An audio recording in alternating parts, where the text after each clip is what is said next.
Chers amis philosophes, bonjour, bienvenue dans cette série de podcasts Les clés de la philosophie.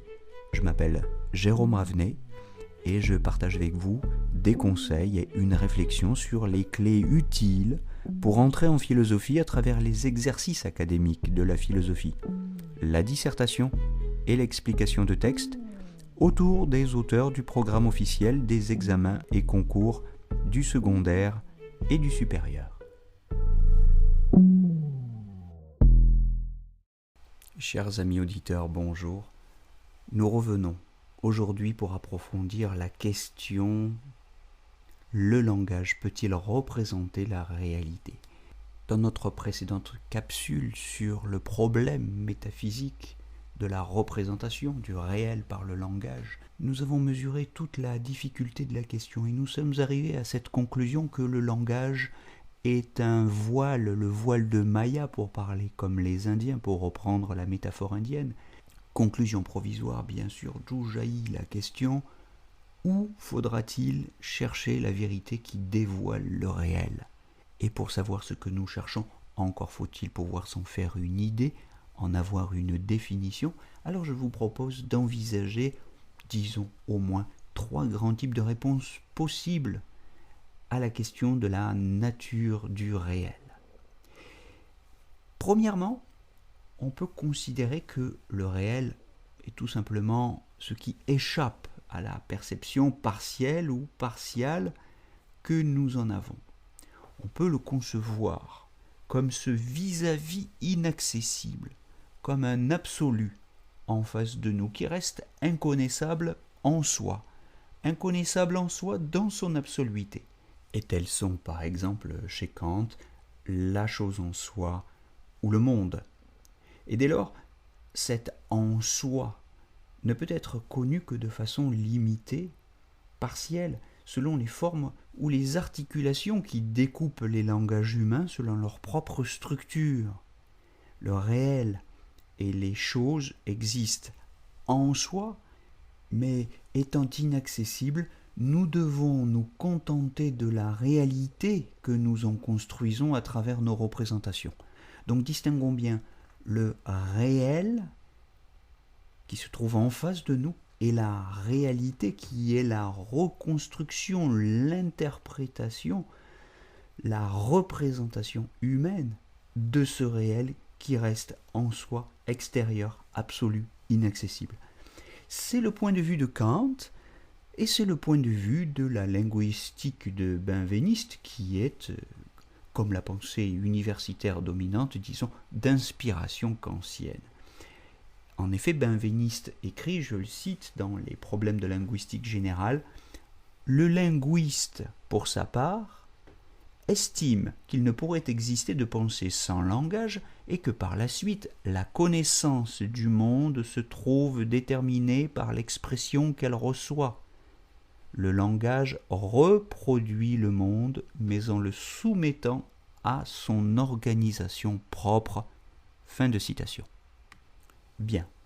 On peut faire une deuxième hypothèse. On peut considérer que le réel existe, mais que, comme le langage articulé nous le voile dans la représentation qu'il en donne, ce réel ne peut donc être atteint qu'en dépassant le langage, qu'en renonçant au langage, soit en s'élevant dans le silence de l'extase ou de la prière unitive, de la prière qui nous unit silencieusement au réel, soit de façon détournée par le symbolisme d'un langage analogique. Alors sur cette question, je renvoie à tout le travail de Jean Borella, dans la crise du symbolisme religieux notamment, en ironisant sur l'impuissance du langage, d'un langage qui nous dit ce qu'il a à dire tout en nous disant qu'il ne peut pas le dire adéquatement ou directement.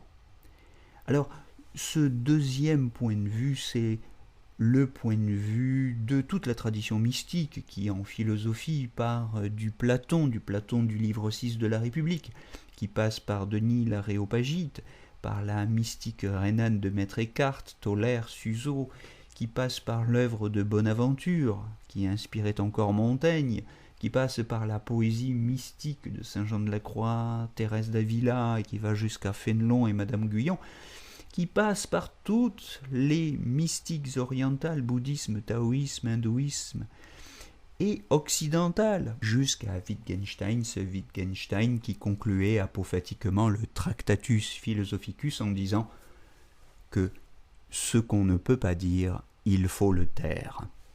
Bien, défrichons donc la troisième hypothèse. C'est l'hypothèse que le réel n'existe pas en soi, qu'il n'est littéralement rien, comme le dit d'ailleurs son étymologie latine, puisque vous savez que rien et réel ont exactement la même racine, viennent du mot latin res.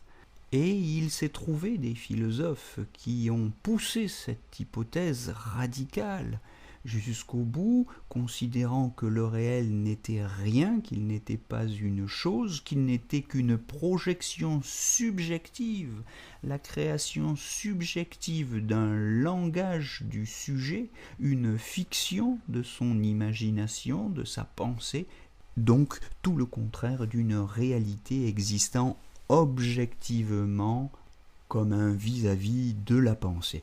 Et tel est l'idéalisme de Berkeley, l'idéalisme berkeleyien avec tous les problèmes qu'il pose.